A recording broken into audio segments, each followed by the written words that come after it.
Hello everybody, આજે આપણે બાયોલોજીનો સૌથી ઇમ્પોર્ટન્ટ અને સૌથી બેઝિક ટોપિક ભણીશું, એટલે કે સેલ. આજે આપણે બાયોલોજીમાં સેલ વિશે ભણીશું. સેલ. તો અત્યાર સુધી આપણે સેલ વિશે ઘણી બધી વસ્તુઓ ભણી ચૂક્યા છીએ. 10મા ધોરણથી આપણે 7મા ધોરણથી આપણે સેલ વિશે ભણતા આવ્યા છીએ કે સેલ શું છે, કે આપણી બોડી જેનાથી બની છે, જે કોન્સ્ટિટ્યુએટથી બની છે, જેમ કે આપણું ઘર છે, આપણું ઘર ઈંટોથી બન્યું છે. એવી રીતે જ આપણી બોડીનો જે સૌથી બેઝિક યુનિટ છે, જે સૌથી નાનામાં નાનો અંશ છે, એને આપણે સેલ કહીએ છીએ. એને આપણે શું કહીએ છીએ? એને આપણે સેલ કહીએ છીએ. તો cell is the basic unit of life. શું લખી શકાય સેલ માટે? Is the basic unit of life.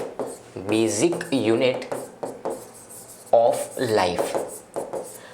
આ દુનિયામાં જેટલા પણ ઓર્ગેનિઝમ છે, મનુષ્ય હોય કે નાનામાં નાનો બેક્ટેરિયા હોય, દરેકની પાસે સેલ છે, એટલી જ તે લિવિંગ છે. બરાબર છે? તો આપણે જોઈએ કે લિવિંગમાં, કે ભાઈ લિવિંગ એટલે કે એવા પ્રાણીઓ જે જીવતા છે, અને નોન લિવિંગમાં ફરક શું છે? What is the difference between living and non living? તો ભાઈ લિવિંગ અને નોન લિવિંગમાં શું ડિફરન્સ? એવું શું છે જે લિવિંગને લિવિંગ બનાવે છે અને નોન લિવિંગને લિવિંગ? તો એનો આન્સર છે એક્ઝિસ્ટન્સ ઓફ સેલ. શું? Existence of cell. કે ભાઈ જે નોન લિવિંગ ઓબ્જેક્ટ છે, જેમ કે તમે જે ખુરશી ઉપર બેઠા છો, એની અંદર બી કંઈક કેમિકલ્સ જ છે. બરાબર? એની અંદર બી સેલ્યુલોઝ હશે, કાર્બોહાઈડ્રેટ હશે, ઘણા બધા કેમિકલ હશે. અને એ જ કેમિકલ તમારી બોડીમાં પણ છે. આપણી બોડી શેનાથી બનેલી છે? કેમિકલથી બનેલી છે. કાર્બોહાઈડ્રેટ્સ, પ્રોટીન, ફેટ્સ, લિપિડ્સ, દરેક જાતના બાયોકેમિકલ્સ જેને કહેવાય, તેનાથી આપણી બોડી બનેલી છે. તો આ લિવિંગ ઓર્ગેનિઝમ બી કેમિકલથી બનેલા છે અને નોન લિવિંગ ઓર્ગેનિઝમ બી કેમિકલથી બનેલા છે. પણ આ લિવિંગ ઓર્ગેનિઝમની અંદર આ જે કેમિકલ છે એ એક્યુમ્યુલેટ થઈ ગયા. શું થઈ ગયા? એક્યુમ્યુલેટ એટલે કે ભેગા થઈ ગયા, અને એમને ભેગા થઈને સેલનું નિર્માણ કર્યું, અને ત્યાંથી જ લાઈફનું નિર્માણ ચાલુ થયું. શું કહ્યું? જેટલા પણ કેમિકલ હતા એમને ભેગા થઈને સેલ બનાવ્યો, અને જ્યારે સેલ બન્યો ત્યારે જીવનની શરૂઆત થઈ. શેની સ્ટાર્ટ થઈ? Life is started as a result of cell formation. As a result of cell formation. બરાબર છે? આ પહેલી સ્લાઇડમાં આપણે જોયું કે સેલ શું છે. તો સેલની ડેફિનેશનમાં આપણે લખી શકીએ કે it is the basic unit of life. શું છે સેલ? એક બેઝિક યુનિટ ઓફ લાઈફ છે. સૌથી નાનામાં નાનો આપણે શરીરનો અંશ છે, બેઝિક યુનિટ ઓફ લાઈફ.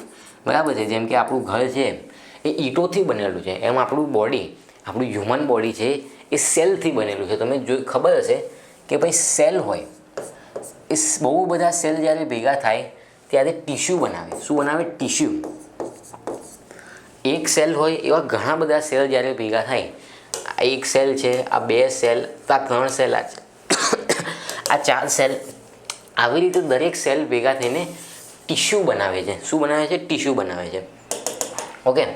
અને આ ટીશ્યુઝ ભેગા થઈને ઓર્ગેન બનાવે છે. શું બનાવે છે? ઓર્ગેનનો બનાવે છે. બરાબર છે? જેમ કે આપણી બોડીમાં 4 ટાઈપના ટીશ્યુ હોય. એપિથેલિયલ ટીશ્યુઝ, બરાબર છે? એવી રીતે મસ્ક્યુલર ટીશ્યુઝ, નર્વસ ટીશ્યુ, 4 પ્રકારના ટીશ્યુઝ હોય છે જે ઓર્ગનનું નિર્માણ કરે છે. બહુ બધા ટીશ્યુઝ ભેગા થાય એટલે ઓર્ગન બને. અને એવી જ રીતે જ્યારે ઘણા બધા ઓર્ગેનિક સાથે કામ કરે તો એને ઓર્ગેન સિસ્ટમ કહેવાય. શું કહેવાય? ઓર્ગેન સિસ્ટમ કહેવાય. જેમ કે આપણે ડાયજેસ્ટિવ સિસ્ટમની વાત કરીએ, એમાં કેટલા બધા ઓર્ગન આવે. આપણું સ્ટમક આવે, small intestine, large intestine, teeth, tongue. તો આવી રીતે ઓર્ગન્સ એક સાથે કામ કરીને ઓર્ગન સિસ્ટમ બનાવે છે. શું બનાવે છે? ઓર્ગન સિસ્ટમ બનાવે છે. તો બટ આ શરૂઆત ક્યાંથી થઈ? આ ઓર્ગન સિસ્ટમની શરૂઆત ક્યાંથી થઈ? તો ભાઈ સેલથી થઈ. એટલે તેને બેઝિક યુનિટ ઓફ લાઈફ કહેવામાં આવે છે. પછી આપણે એને કહીએ કે cell is the structure. It is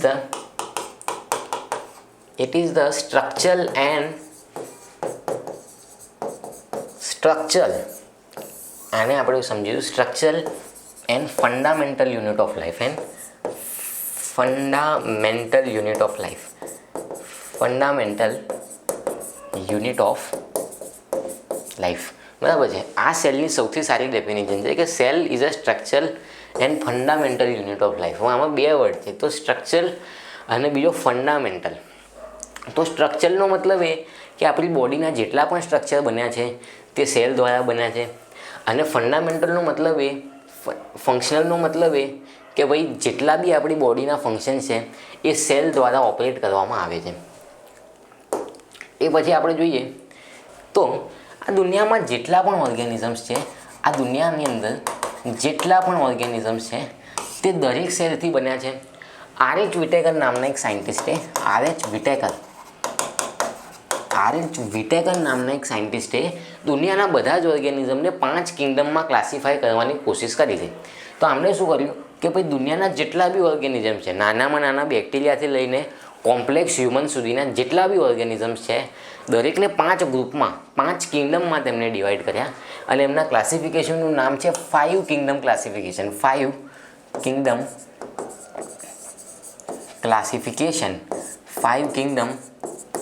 classification. આની અંદર તેમણે 5 કિંગડમ આપ્યા હતા. આપણે જોઈએ 5 કિંગડમ કયા કયા હતા. પહેલો તો હતો મોનેરા. બીજો કિંગડમ હતો પ્રોટિસ્ટા. ત્રીજો કિંગડમ હતો ફંજાઈ. ચોથો કિંગડમ હતો કિંગડમ પ્લાન્ટે. કયો હતો? કિંગડમ પ્લાન્ટે, કે જેની અંદર દરેક પ્લાન્ટ્સ આવે. અને પાંચમો કે જેમાં આપણા હ્યુમન્સનો પણ સમાવેશ થાય છે, કિંગડમ એનિમેલિયા.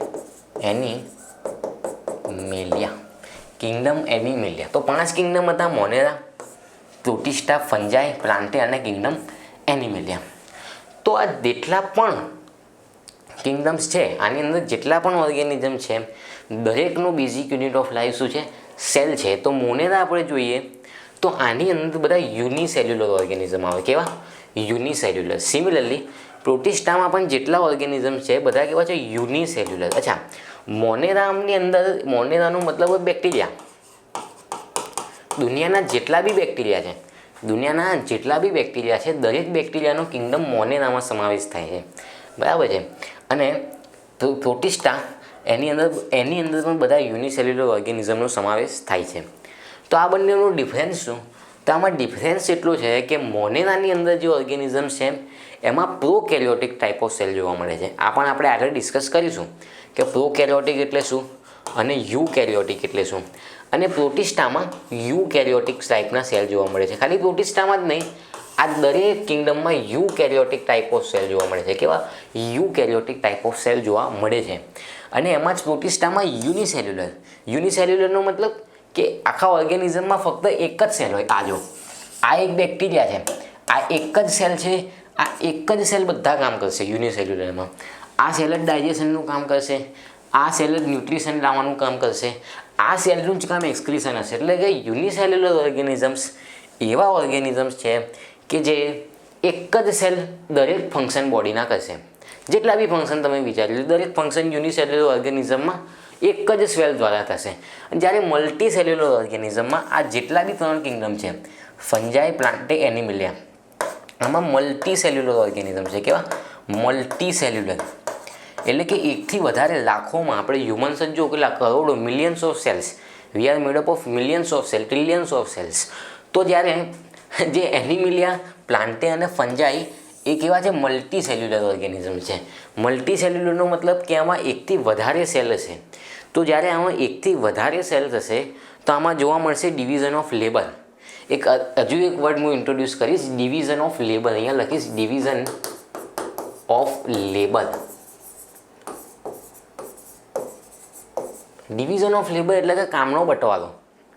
આમાં તો શું હતું? યુનિસેલ્યુલરમાં ફક્ત એક જ સેલ હતો, એ જ દરેક ફંક્શન કરતો હતો.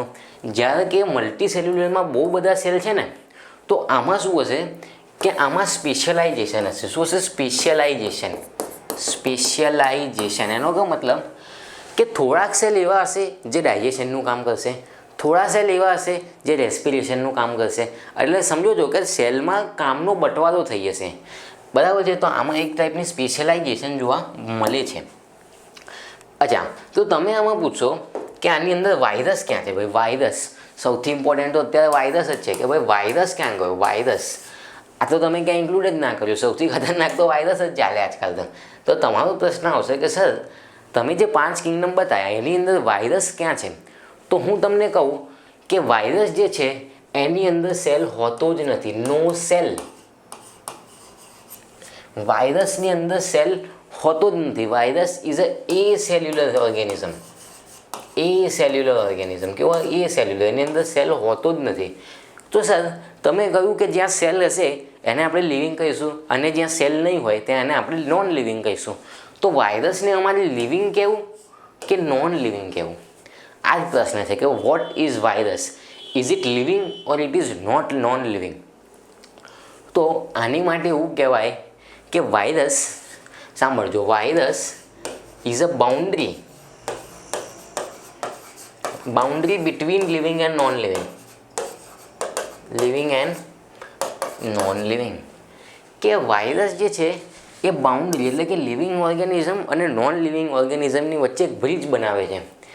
આ વાયરસનું તમને સ્ટોરી કહું કે જ્યારે બી આ વાયરસ તમારા શરીરની બહાર હશે, આઉટસાઇડ બોડી, તો આ નોન લિવિંગ છે. આ કેવો છે? નોન લિવિંગ છે. આ ક્રિસ્ટલના ફોર્મમાં, ક્રિસ્ટલ એટલે કે જેમ કે તમે શું કહેવાય, ક્રિસ્ટલ એટલે કે કાંકરાના ફોર્મમાં જોવા મળશે.